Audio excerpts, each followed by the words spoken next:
2035 2035 اب ظاہر ہے 2035 تک کون جیتا ہے تیری زلف کے سر ہونے تک، کیا پتہ ہم میں سے کون اس دنیا میں ہوگا کون نہیں ہوگا، کیا پتہ میں ہوں گا نہیں ہوں گا، کم از کم میری ویڈیوز تو ریکارڈ کے طور پر موجود رہیں گی۔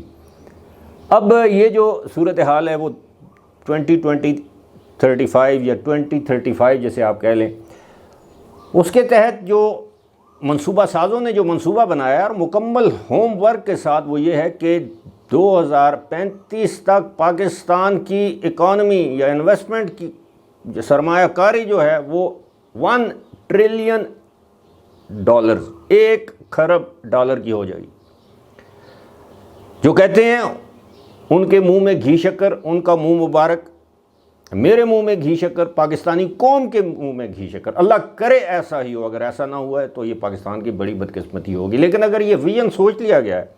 اس کے خد و خال طے ہو چکے ہیں، اور جس طرح دعویٰ کیا جا رہا ہے کہ آئندہ 5 سالوں میں $112 بلین کی انویسٹمنٹ آ جائے گی، اور آئندہ 3 مہینے میں ابتدائی طور پر $22 سے $25 بلین پاکستان میں سرمایہ کاری ہو جائے گی، تو پھر آپ ذرا سوچئے کہ اس ساری ڈسپنسیشن میں، ارینجمنٹ میں کیا عمران خان کا نام کہیں آ سکتا ہے؟ وہی عمران خان، جب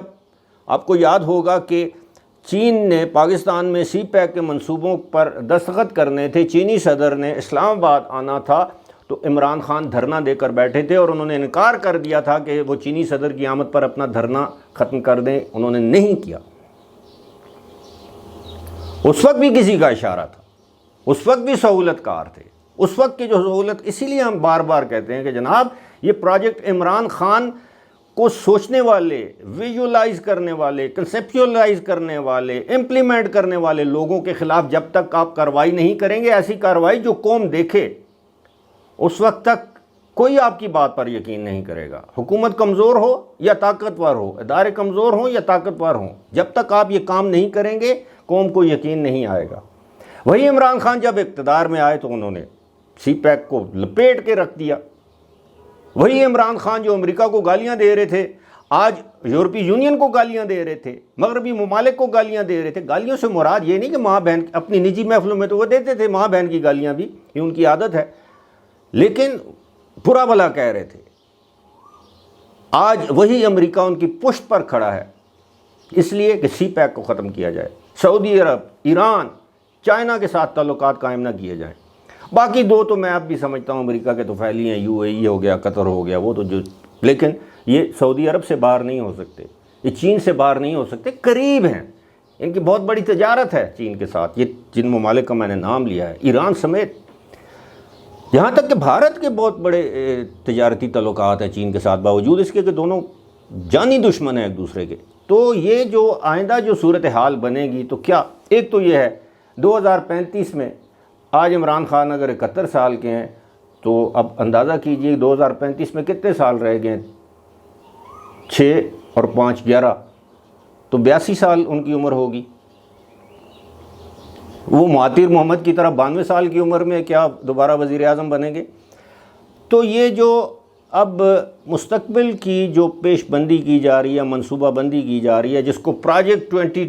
2035 یا ویژن 2035 کہنا چاہیے،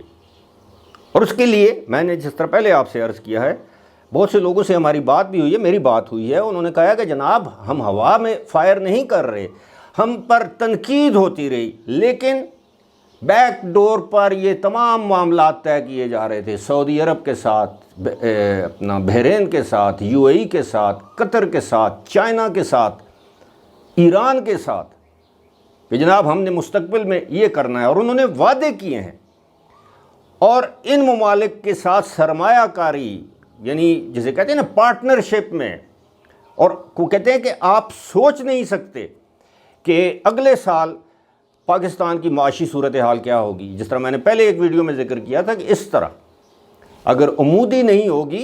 تو کم از کم اس طرح ہوگی، پتہ نہیں اس کو ڈائیگنل کہتے ہیں، جو بھی اس کو کہتے ہیں، یہ اس کو خط کو، میں کوئی الجبرا میں، جیومیٹری میں کوئی اتنا اچھا، جیومیٹری میں میں اتنا اچھا طالب علم نہیں تھا، مجھے یہ نہیں پتا کہ، مجھے یہ پتا ہے کہ 90 اینگل کون سا ہوتا ہے، 180 ڈگری کون سا ہوتا ہے، مجھے میرا خیال ہے یہ تقریباً 45 اینگل بنتا ہے، بٹوین 0 اینڈ 90 جو اینگل بنتا ہے، اس سے پاکستان کی اکانومی اوپر جائے گی۔ اور یہ صورتحال جو ہے میں سمجھتا ہوں یہ پاکستانیوں کے لیے، اب پاکستانیوں میں سب شامل ہے، تحریک انصاف، نون، پیپلز پارٹی، مولانا فضل الرحمان، ہم سب پاکستان ہے تو ہم ہیں۔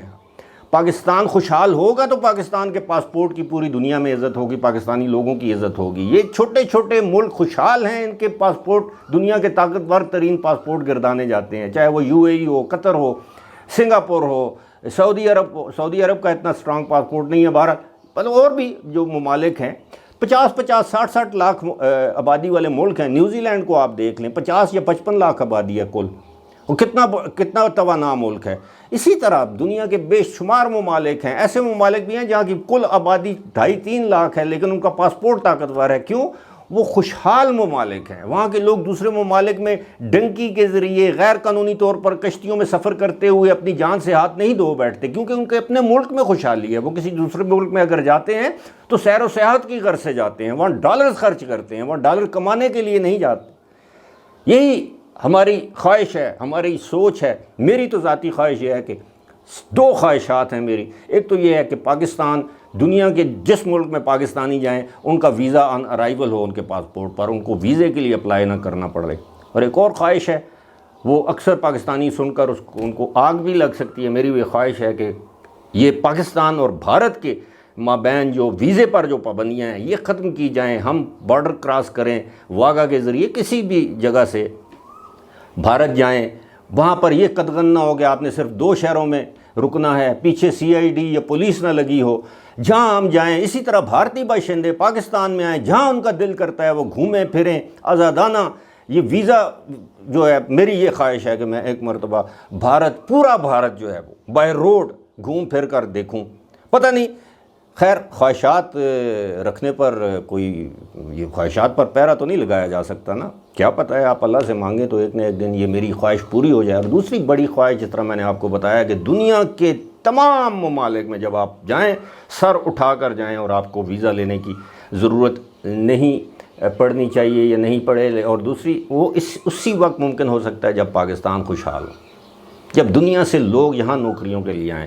اور پاکستان تب خوشحال ہوگا جب یہاں کے حکمران کسی بھی سیاسی جماعت کے ساتھ ہوں، وہ ایک مرتبہ اللہ کے حضور یہ وعدہ کر لیں، عہد کر لیں کہ کچھ بھی ہو جائے ہم نے حرام خوری نہیں کرنی، ہم نے رشوت نہیں لینی، ہم نے کمیشن نہیں کھانا، ہم نے پاکستان کا مال و زر نہیں لوٹنا۔ تو پھر دیکھیے پاکستان کس طرح ترقی کرتا ہے۔ فی الحال مجھے دیجیے اجازت، خدا حافظ۔